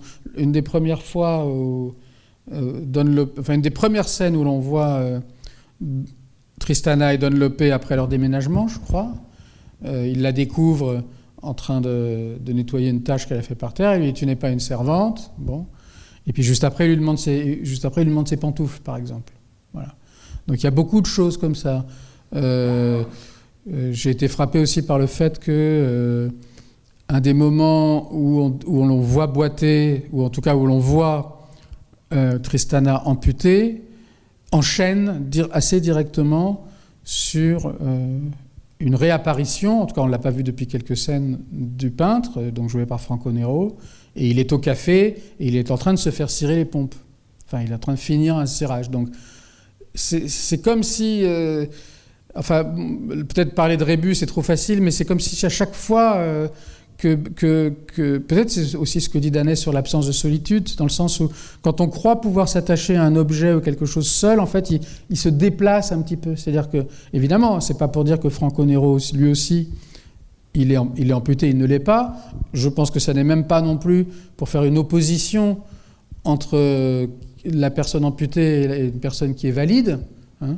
Je pense que c'est pas ça. C'est une espèce de déplacement d'objets partiels, peut-être, je sais pas, parce que moi je suis vraiment nul en psychanalyse, mais vous voyez, les choses se déplacent. Et ce qui se déplace, effectivement, en premier lieu, c'est le type de rapport qui existe entre Tristana et Don Lope, effectivement. Fille, pupille, épouse, maîtresse, éventuellement nièce, enfin les choses sont... Et ce sont des choses dont il est question aussi à nombreuses reprises dans le dialogue entre elle et le peintre. Je crois que le peintre veut absolument que ce soit sa femme, elle veut être une maîtresse. Donc, vous voyez, les places sont sans cesse... les rôles sont sans cesse nommés, et nommés de manière souvent d'ailleurs un peu, j'ai le sentiment un peu ferme, à l'image du personnage de Don Lope, qui au moins pendant la première moitié du film, à un moment j'avais l'impression que toutes ces phrases avaient été conçues comme des sentences. L'honneur c'est ceci, l'amour c'est cela, vous voyez, je crois aux 10 commandements sauf le péché d'amour, et puis il n'y a pas de péché d'amour sauf pour les femmes innocentes, et puis au moment où il dit ça se produit aussi à plusieurs reprises, ou de manière là, subitement presque, disons, onirique ou mentale, au moment où il dit ça, hop, on enchaîne sur Tristana. Hein, c'est-à-dire qu'il nomme l'innocence, je sais pas quoi, enfin je sais pas exactement quel mot il utilise pour bien marquer cette espèce de pureté, et hop, on passe sur elle. Donc il y a une manière dont les scènes, d'une certaine manière, s'appellent les unes les autres, quoi, qui est très très... Voilà, je veux dire, la surprise, rien ne peut nous permettre, je pense, de l'annuler, quoi. Elle fait complètement partie du truc, je trouve. Y compris ou à commencer par ce Don Lope, qui est à la fois un type désargenté, mais qui en même temps porte complètement beau. Enfin, tout est... qui est un... comment dire, un bouffeur de curé quasiment, mais en même temps un apôtre de la charité. Enfin voilà, tout ça est sans cesse contradictoire, quoi. Mais est-ce qu'il n'a pas un côté quand même, il y a quand même vachement d'hypocrisie, quoi. Il a un côté un peu comme ça, oui. Libre penseur, etc. Mais en réalité, on voit qu'il va professer certaines choses et pas les réaliser, etc. Mais c'est un peu toujours dans le même sens quand même, en fait. Je suis absolument d'accord, mais en cours de film, je me suis demandé si c'était pas un peu identique de son côté à elle. Non pas tellement de l'hypocrisie, mais dans la manière d'évoluer sans cesse, quoi. Voilà. Je trouve qu'elle aussi évolue beaucoup. Elle devient très méchante, et puis elle l'est moins, et puis elle l'est davantage, enfin... Ouais, moi, je sais pas, après, peut-être chacun s'exprimera, bien sûr, mais moi, j'avais l'impression c'est quelqu'un, quand même, qui reste, quand même, globalement assez soumis, quoi, pendant tout le film, jusqu'à la fin, où, finalement, le moment où elle peut enfin faire quelque chose pour se libérer, c'est de se comporter de manière vraiment hyper cruelle à la fin. D'ailleurs, elle le tue, elle fait en sorte qu'il meurt, en fait, ouais. Voilà. Et ça ressemble à une espèce de libération, et en même temps, c'est une espèce de moment où on a l'impression qu'elle s'est rapprochée aussi comme lui de la mort. Enfin, il y a quelque chose de très morbide, absolument. Et c'est pour ça que moi, le côté rembobinage, en fait, il y a quelque chose d'assez beau et d'assez triste, mais qui renvoie à quelque chose de programmé, justement, que dès le début, c'était programmé. Oui. Et parce qu'au début, elle arrive devant des gamins qui jouent au foot, donc elle aussi, elle est jeune. Enfin, on se dit, peut-être elle peut avoir... que sa vie, ça pourrait être ça, d'avoir, comment dire... de vivre une vie normale, entre guillemets, au point de vue du désir, je sais pas, du sexe, ce qu'on veut. Mais je suis absolument d'accord avec toi. Et qu'en fait, son parcours, c'est d'être quand même soumise à un vieillard. Enfin, il y a quand même, même si, je suis d'accord, qu'il y a plein de choses un peu étranges, de bifurcation et tout, mais j'ai l'impression qu'il y a quand même une trame ou une direction, quoi. Non, mais je suis absolument d'accord avec toi sur l'idée de programme, mais peut-être la différence justement entre récit et scénario selon Danet par rapport au programme, c'est que dans le récit, le programme, on ne le comprend qu'à la fin. On comprend qu'il y avait un programme, qu'il y avait une logique, mais on ne le comprend qu'à la fin, d'où le rembobinage aussi. Non, mais ça, je suis tout à fait d'accord, oui. Et puis ce rêve en fait de la tête coupée, alors c'est spectaculaire, donc effectivement on cherche peut-être un symbolique, quelque chose. Moi je le vois comme une espèce de présence de la mort déjà qui est liée en fait au désir, et en fait tout ce qui est de l'ordre de la sexualité, de la vie de couple, enfin ce qu'on veut, enfin c'est un vieillard, ça conduit à la mort, enfin c'est vrai. Et en même temps, lui, il a aussi un côté très inoffensif, c'est-à-dire tout le temps content aussi, d'une certaine manière, du début jusqu'à la fin, s'accommodant quand même de beaucoup de choses, disant au peintre qu'il faut qu'il aille lui rendre visite, enfin... Plus on avance, et plus il est sympathique, en fait, je trouve. Plus on avance, plus il est sympathique, d'une certaine manière. Et elle, c'est le contraire. Et elle, c'est le contraire, oui. Enfin, en tout cas, elle devient de moins en moins sympathique. Moi, je trouve qu'elle n'attend pas la fin pour se... Elle se rebelle quand même... Enfin, c'est à la fin qu'elle se rebelle de manière définitive, puisqu'elle elle le fait mourir. Mais jusque-là, il y a quand même plus de moments où elle dit « je le déteste, j'en peux plus ». Elle est partie, elle a quitté. Donc... Et même quand elle va avec Franco Nero, enfin, j'ai oublié le prénom du personnage, j'ai oublié aussi. Ça se passe mal, enfin, de toute façon. Donc, ça aurait pu être le moment, effectivement, où elle se libère de cette manière. Mais comme tu dis, elle veut être sa maîtresse, lui, sa femme, etc. Oui, et puis il y a cette dissymétrie dont parle Danet, c'est-à-dire que même eux, ils sont pas dans la même logique, puisqu'ils ne veulent pas la même chose. Mais en tout cas, ce que vous disiez, oui, moi, soudain, vers la fin du film, on les voit se marier. J'ai pas rêvé. Enfin, en fait, on ne sait plus parce qu'on les voit se marier. Moi, je me dis, mais ils sont pas déjà mariés 2-3 fois déjà, puisqu'ils sont censés. Non, on a l'impression, mais en fait. Il y a une contradiction aussi chez le jeune qui est pétrifié quand elle découvre sa poitrine, mais c'était le même qui, dans l'escalier, lui soulevait les jupes et lui plottait les fesses. Donc, je comprends pas comment on passe d'un personnage à quelques mois après ou années dans un rapport d'ado pétrifié et en même temps de plotteur dans les cages d'escalier, quoi. Alors, d'abord, je ne pense pas que ce soit le type de film auquel on soit approprié de poser des questions, disons, de continuité ou de cohérence psychologique. Là, malgré tout, moi, je dirais que quand il lui passe la main, quand dans l'escalier, on voit qu'elle a, je sais pas, des bas ou des collants, quand on aperçoit ses cuisses. Il voit rien. Hein. On voit quand même un peu, mais là, il y a de l'interdit, je dirais. Il y a c'est subreptice, ça dure une demi-seconde. Donc c'est plus facile et plus tentant à faire que ce moment où elle se présente à lui de manière tellement offerte et peut-être sans ambiguïté, justement, même s'il est à distance, que ça lui fait peur. Mais bon, dire que ce film est énigmatique est quand même sans doute un euphémisme, ça c'est sûr. Mais ce qui fait Buñuel, c'est que ce caractère d'énigme existe est rendu par une apparence de simplicité. Voilà. C'est-à-dire qu'on a vraiment l'impression du type qui fait, par une apparence de grande simplicité. Et en même temps d'imprévu tout le temps, quoi. Je sais pas, je pense quand il croise sa sœur, je crois qu'à ce moment-là, on ne sait pas encore que c'est sa sœur, il l'insulte, il fait un pas, puis il revient. Enfin, c'est sans cesse comme ça des trucs bizarres, des petits trucs qui peut-être, au bout d'un moment, peut-être que c'est ce que Danet pense quand il dit qu'il n'y a pas de recherche de connivence. C'est-à-dire qu'au bout d'un moment, je pense que le spectateur arrive à ne plus attendre quelque chose, parce que toutes ces attentes étant sans cesse déjouées, peut-être qu'on regarde ce film, Buñuel, on pourrait dire, c'est de ce côté-là, même s'ils ont été beaucoup comparés, je crois, c'est le contraire d'Hitchcock. Il n'y a pas de suspense, quoi. Il n'y a pas d'attente. Puisqu'à chaque fois qu'on pense qu'on attend quelque chose, dans la seconde, il se passe autre chose. Enfin, il va, je sais pas quoi, il passe devant la boulangerie, ou je passe une boulangerie, proposer marron glacé, il dit non, pas maintenant. Donc là, tout est coupé tout le temps. Qu'est-ce que tu préfères entre les deux rues ? J'ai aucune préférence. Bon, on prend celle de droite. Ah ben non, j'aurais préféré celle de gauche. Enfin, c'est en permanence des trucs comme ça. Et c'est vrai que moi, au bout d'un moment, contrairement à l'attitude d'un spectateur qui est quand même toujours d'essayer d'avoir un peu d'avance sur le récit, parce qu'un récit, c'est quand même aussi quelque chose qui, à chaque fois, est fait pour regarder un peu... moi, au bout d'un moment, j'ai capitulé, parce que... Mais c'est capitulé, je le dis dans le bon sens du terme. Peut-être qu'on se met vraiment à regarder le film. Voilà. Oui, je disais au début, il envoie les policiers sur une fausse piste. Alors, Oui. on a l'impression effectivement à ce moment-là qu'il est aussi, il revendique une espèce La défense du faible. Ouais, la défense du faible. Bon, c'est un petit peu en vrai vers la fin, mais c'est surtout cette histoire de fausse piste où tout le film joue là-dessus et en fait, ça nous est dit explicitement dès le début. Oui, absolument. Ouais. Enfin, c'est assez ahurissant, je trouve, cette espèce de refuser d'entrer.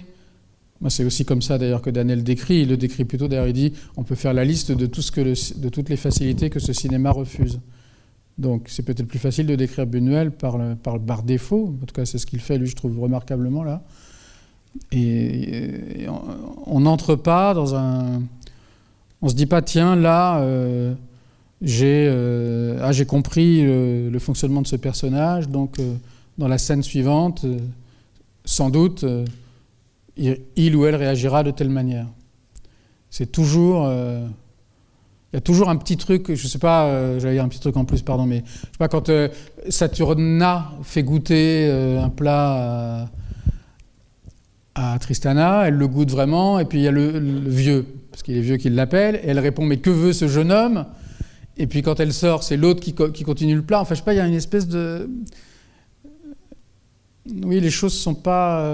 sont jamais fermées, quoi. Enfin, c'est un peu bête de dire ça, mais alors, je vais pas vous relire, parce que je l'ai amplement fait, mais ce que dit Danet, mais moi je trouve que sa description... Parce que aussi, je pense que... J'y reviens, parce que je l'ai généralisé au Cahier du cinéma, mais je pense que Danet, plus encore... mais beaucoup plus encore que ce qu'on pourrait appeler les cahiers en général. Et moi, c'est une chose que j'ai du mal à comprendre chez lui, parce que je peux le dire, mais ça n'est pas une critique d'interprétation. Voilà. C'est jamais quelqu'un, ou en tout cas, il peut le faire, mais ça n'est jamais l'objet, vraiment, de ces articles. L'objet de ces articles, c'est ce que je vous ai lu en particulier, c'est toujours d'arriver à décrire, c'est bête à dire, mais quel est le type de cinéma que fait un cinéaste, c'est-à-dire quel est le... par exemple, pourquoi Buñuel n'utilise pas de musique, voilà. C'est ça qui l'intéresse, c'est pas... Peut-être qu'en passant, Danet va nous dire, voilà, manifestement, Buñuel, il pense que l'homme est un pantin et la femme une manipulatrice, j'en sais rien. Mais ça, c'est pas son problème. Ce qui l'intéresse, c'est de replacer ça, ce point de vue, ce message, cette vision que peut avoir Buñuel du rapport entre... de le replacer dans une certaine façon de faire du cinéma. Donc ça, je trouve, c'est... Enfin, moi, ça m'épate beaucoup, parce que déjà, je trouve que interpréter, c'est déjà pas facile. Mais lui, c'est pas son problème, c'est toujours... Bon, d'ailleurs, ça me fait penser à un autre texte de Truffaut que j'aime beaucoup, parce que Truffaut est quand même très très très grand critique, même si ce texte-là est un moment où il était déjà cinéaste, et où il prend les caractéristiques des cinéastes, et où à chaque fois il dit ce cinéaste fait ça, en gros il fait ça, il est le seul à le faire, et chacune de ces phrases, Truffaut termine en disant et il a raison pour lui. Par exemple, il dit Robert Bresson ne prendra jamais un acteur qui a joué un homme d'entreprise, un chef d'entreprise pour jouer un médecin, parce qu'il pense que si on l'avait en chef d'entreprise, on n'y croira jamais comme médecin. Et il dit il a raison pour lui. Et il explique que Hitchcock, il fait tout le contraire. Lui, il va prendre quelqu'un qui a joué un chef d'entreprise, parce que il dit si on a accepté que cet acteur qui n'est pas chef d'entreprise soit chef d'entreprise, on acceptera aussi qu'il soit médecin. Et Truffaut ajoute il a raison pour lui. Et je crois qu'il fait la même chose justement sur Buñuel, qui compare à un cinéaste, qui le rapproche d'un cinéaste qui lui a beaucoup recours à la musique. Il dit lui il a beaucoup recours à la musique, il a raison pour lui. Buñuel n'utilise pas la musique de film et il dit il a raison pour lui. Donc c'est toujours l'idée de voir quelle est la logique. Alors c'est étonnant parce que j'allais dire logique cinématographique et pourtant Danet par ailleurs est tout sauf un formaliste. Donc pour moi c'est une chose que j'ai du mal à. Mais c'est pas quelqu'un qui est à la recherche du sens du film. Vous voyez. Même si face à un film de Buñuel, je ne prétends pas que ce soit facile de s'en passer complètement, mais c'est pas son problème. On le voit bien là. Quand à chaque fois que dans ce que je vous ai lu, il parle du rapport entre les femmes, entre les hommes et les femmes, on voit bien qu'il l'expédie un petit peu. Hein, il va pas se lancer dans des grandes considérations. Pour lui, c'est des rouages. Et ce qui l'intéresse, c'est à chaque fois. Je trouve que c'est très ça m'avait beaucoup frappé parce que j'avais dans une intervention, on m'avait invité à parler de Vertigo de Hitchcock, donc c'est quand même bien plus facile. Et j'avais donné, c'était auprès de lycéens, et j'avais lu avec les lycéens, ou je ne sais plus exactement dans quel, peu importe, l'article tout à fait remarquable paru dans les cahiers au moment de la sortie de Vertigo, qui est ce fameux article d'Éric Romer qui s'appelle « La double hélice », et l'article de Danet, alors bien postérieur, lorsque, nous on a totalement oublié ça, parce que Vertigo et plusieurs autres films d'Hitchcock ont longtemps été invisibles, et au milieu des années 80, ils ressortent, et tout à coup ces films redeviennent visibles. Nous, Vertigo, je veux dire, c'est pas, si on veut voir Vertigo, c'est pas compliqué. Donc il y a Fenêtre sur cour qui ressort, La mort aux trousses, Vertigo, Mais qui a tué Harry, enfin je veux dire des films, voilà. Et Danet, lui, c'est pas du tout ça. Ce qui l'intéresse dans Vertigo, c'est qu'est-ce que ça dit sur, par exemple, ce que c'est qu'une star à cette époque-là. Voilà. Comment l'emploi de Kim Novak, qu'est-ce qui fait que malgré tout, le personnage de Kim Novak arrive à... Et c'est à chaque fois un truc... Et c'est là où moi, peut-être, je bloque encore dans ma compréhension, ça n'en fait pas un discours qui serait un peu, je veux dire, formaliste, genre, chacun des films, en fait, serait une sorte de mise en abîme. Par ailleurs, c'est le genre de film que lui, il n'aime pas. Mais c'est toujours l'idée que ce qu'on attend d'un film, c'est qu'il fixe une espèce d'état du cinéma, dans le sens où un état du cinéma, là, je vais employer, disons, une généralité, et toujours pour Danet, un état, disons, du rapport entre le cinéma et le monde. Comme cette formule de lui qui est simplicime, mais que je trouve très éclairante, quand il dit, alors je pense que c'est pas totalement vrai d'ailleurs de tous, mais c'est vrai pour lui, quand il dit la cinéphilie, c'est pas un rapport au cinéma. Moi, je trouve cette formule géniale, vous allez voir, elle casse pas 3 pattes à un canard pourtant, a priori. Il dit, c'est pas un rapport au cinéma, c'est un rapport au monde à travers le cinéma. Voilà. Et ça, c'est ce qu'il cherche, lui, à chaque fois. Donc moi, c'est pour ça que peut-être vous êtes, et vous avez tout à fait légitimité à l'être, déçu par le peu de lumière que j'apporte sur ce film. Mais c'est vrai que je pense que, encore une fois, l'admiration que Danet a pour Buñuel, c'est qu'il décourage l'interprétation. Voilà. Et que vouloir interpréter Buñuel, c'est ce qu'il dit dans son article nécrologique quand il ironise d'ailleurs assez facilement sur les naïfs qui ont voulu chercher des symboles. C'est facile, parce que chercher les symboles, c'est pas si facile. Mais, et ça, il le fera beaucoup. Il y a même, à propos d'un film, il disait... Qu'est-ce qu'il disait ? Les amateurs de métaphores vont pouvoir faire des heures sup. Lui, c'est pas ça son truc. Moi, je voulais revenir sur le récit, sur le fait qu'il se passe volontairement rien dans le film, où je trouve que absolument... moi, je pensais que tu allais dire qu'il se passait millions de choses, que moi, je trouve qu'il se passe énormément de choses. Non, mais oui, mais en termes de ce qu'on attendrait justement d'un récit classique où tout ce qui aurait pu être des points de climax sont absolument ellipsés, comme l'inceste ou même, je sais pas, à un moment, il y a un chien qui meurt, mais qui meurt totalement hors champ, situé par un flic. Enfin, il y a plein de choses comme ça. Oui, il y a un chien qui, tout à coup, a l'air très important parce qu'il le porte dans le couloir. Ouais. Il y a un côté Tintin aussi, avec sa veste de fumoir, sa pipe, pardon. Je crois que c'est un chien dehors il y a une histoire de chien qui meurt. Mais oui, et puis ensuite, effectivement, le chien qui aurait la gale ou qu'il faut tuer, oui. Ouais, mais qui est totalement un moment qui est ellipsé. Et pareil, il y a aussi l'amputation. Enfin, il y a tous les moments d'horreur dramatique dans le film sont ellipsés. Je trouve que ça passe pas mal par les mouvements de caméra. Au moment, il y a un travelling. Absolument. Il y a beaucoup de travelling qui mènent absolument à rien. Où il y a un sorte de le début de la scène d'inceste qui mène au final à une porte ouverte au début et que Don Lopez vient refermer. Elle est très bizarre cette scène en termes d'espace. Alors, inceste. Moi, comme personnellement, j'ai pas élucidé la nature exacte de leurs rapports familiaux, mais effectivement, cette scène, elle est incroyable parce qu'il y a la porte qui se ferme et puis soudain la caméra se décale pour ensuite revenir au même endroit. Ouais, c'est très étonnant. Une porte fermée. Il le fait effectivement à plusieurs moments, de tout à coup décaler pour revenir. D'ailleurs, Chabrol fait ça assez souvent aussi, ça. Une espèce de décadrage qui crée une espèce de petite dissonance et puis au bout du compte, on s'attend peut-être à un truc. Et ça tombe sur rien, quoi, effectivement. Il y a aussi ce moment où Ham monte sa poitrine adolescent et il recule dans la forêt, enfin dans un jardin. Oui, puis il y a même il y a une inscription, c'est derrière lui, enfin une statue, quelque chose. Et puis il y a la caméra qui monte et qui mène juste à. Oui, c'est très. Un buisson, juste le vide, rien, quoi. Il y a un truc comme ça dans la première scène du café, enfin qui doit être un café, peut-être une sorte de club où il rejoint un peu le cercle des notables, disons, il leur dit vous étiez en train de dire du mal de moi et tout. Et puis on le voit, il parle, enfin on le voit, Fernando Rey, il est plein cadre. Et puis bizarrement, la caméra, ça coupe, et puis la caméra s'est décalée un petit peu pour revenir sur lui. Moi, je me suis même demandé si c'était pas, en gros, une manière de coller deux prises différentes de la même scène. Non, il y a plein de bizarreries mais là aussi, il le dit, je sais pas, Danet, quand il évoque, qu'il dit que que j'oublie, je ne retrouverai pas, mais que la caméra se met en mouvement ou qu'elle coupe toujours à peu près au même moment. Enfin, bon, je n'ai pas de manière d'élucider le mystère Buñuel qui quand même est quand même très... Mais je suis d'accord avec l'idée quand il dit que c'est comme un rêve dont on se souvient bien.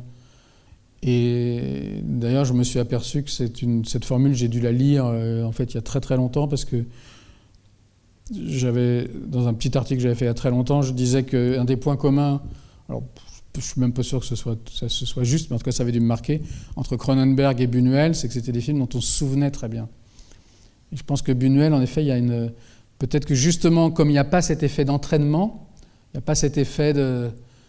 Oui, quand il dit... c'est vrai qu'il n'y a pas de temps fort et de temps faible, par exemple. Il n'y en a pas vraiment. Il y a des scènes peut-être plus importantes. Il n'y a pas de cris, par exemple. Il n'y a pas de violence, à proprement parler. Ah si, voilà, je sais maintenant ce dont je voulais parler. C'est ce plan extrêmement célèbre de la prothèse sur le lit, juste avant, d'ailleurs, la scène du balcon qu'on a évoquée à plusieurs reprises. Cette prothèse qui est là, oui, c'est une prothèse, enfin, voilà, en cuir. Et en plus, elle va jeter dessus, parce qu'elle est en train de se déshabiller. Enfin, très, très, très particulier, ce plan-là de cette prothèse qui est sur le lit. Donc, là, on peut dire... effectivement, il y a de la signification. Le clin d'œil sexuel est très évident. Moi, je trouve ce plan incroyable, mais je ne saurais pas vraiment dire pourquoi. La pudeur des trois bourgeois qui dans la rue, qui sont prêts et qui dénoncent un simple rapprochement entre les deux. Enfin, un baiser. Oui, ça d'un côté, et lui, son premier baiser, qui force un peu Don Lope avec Tristana, c'est dans l'église. Donc c'est quand même un lieu qui est quand même plus ou moins sanctuarisé, j'imagine dans l'Espagne des années 20. Et donc il juste oppose après deux scènes qui sont totalement pas contradictoires, mais en tout cas qui contrastent. Voilà. Oui, je pense que, en tout cas, si on trouvait de la signification à un endroit, peut-être qu'on trouverait de manière quasiment systématique une autre scène qui viendrait saper cette signification. Voilà. Peut-être c'est ça qu'on pourrait, à l'image des deux scènes que vous venez d'évoquer. Alors en plus, le premier baiser vient très peu de temps après qu'il a affirmé que les jeunes femmes innocentes, il n'y touchait pas. Donc on est toujours dans une espèce de correction qui est plus que de la contradiction, Oui, c'est aussi pour ça que pendant longtemps les cahiers l'aimaient pas, parce qu'ils n'aimaient pas l'anticléricalisme trop. Mais vous savez, c'est Buñuel, je crois, qui ça nous ferait un bon mot de la fin, cette phrase qui, je pense, est connue de tous, qui est la phrase de Buñuel qui dit « Dieu merci, je suis athée ». Donc, ce qui résume pas mal les choses quand même. Dieu merci, je suis athée, qui a été beaucoup reprise, cette phrase, mais bon, voilà. Bernard Lazare, un journaliste militant juif athée de la fin du 19e, Dreyfusard comme lui, et qu'il qualifie d'athée ruisselant de la parole de Dieu. Voilà, j'ai lu ça il y a quelques jours. Athée ruisselant de la parole de Dieu. C'est pas mal aussi, oui. Voilà, je fais écho à... D'accord. Un Dreyfusard, donc un défenseur de Nicolas Sarkozy. Non, parce que Nicolas Sarkozy, dans son livre, se compare explicitement et longuement à Dreyfus. Bon, c'est bien, on a brassé large, hein. Voilà. Au moins, on aura brassé large. Voilà. Donc, merci beaucoup à vous. Et on te retrouve donc en janvier. Et que c'est très bonne fête. Voilà. Et on sera le 14, c'est le 14. Pour l'homme de marbre, voilà. Ouais, c'est le 14, mercredi 14. Et alors, je pense que c'est un film aujourd'hui qu'on n'a pas souvent l'occasion de voir au cinéma. Non, effectivement, et j'en profite pour dire aussi que ça sera à 19h la séance. Parce que le film est un peu long. Contrairement à ce que j'ai annoncé dans la petite brochure, parce que j'ai fait une erreur. Voilà. Ouais, parce qu'il fait 2h30. Donc sur Internet et dans le mensuel qui va sortir, ça sera 19h. Mais voilà.